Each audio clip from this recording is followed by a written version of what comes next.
J. Ken presents 4 herbs for natural dental care.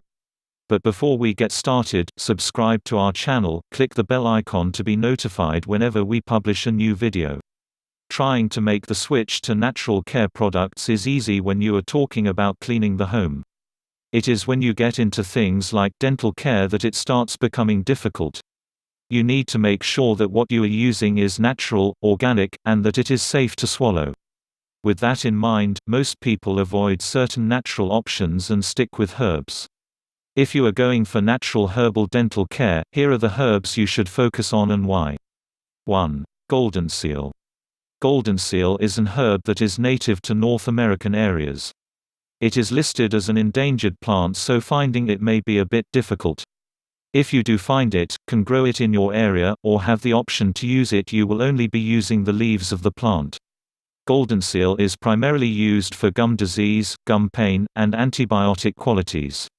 This makes it ideal for gingivitis and related issues. 2. Plantain. The great thing about plantain is that it is likely already in your own backyard. It may even be on a nature trail that allows you to pick flowers and herbs while you are out.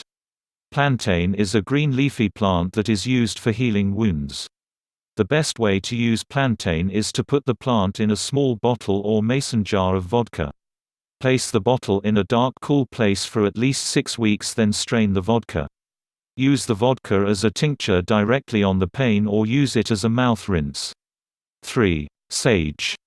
Sage is something you generally think of when you think of smudging a house and cleansing a house in spiritual manners.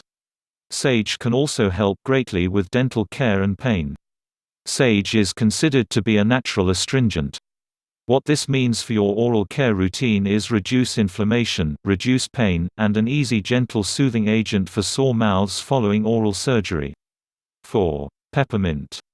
Peppermint is a natural herb that is very easy to grow both in and outdoors. It is also the main ingredient for freshening your breath and can be used in most homemade mouthwashes. If you will be using it in mouthwash, try to make a tincture that will be added to your normal mouth rinse. This will give it more benefit and more powerful oils from the herb. By focusing on these herbs, you can ensure that you are getting the highest quality natural option for your dental care. Remember, you can also grow your own herbs to ensure that you are getting pure herbal options and remedies from seed to H. We thank you so much for watching. If you've liked the video, give it a thumb up, don't forget to share with your friends and subscribe to our channel.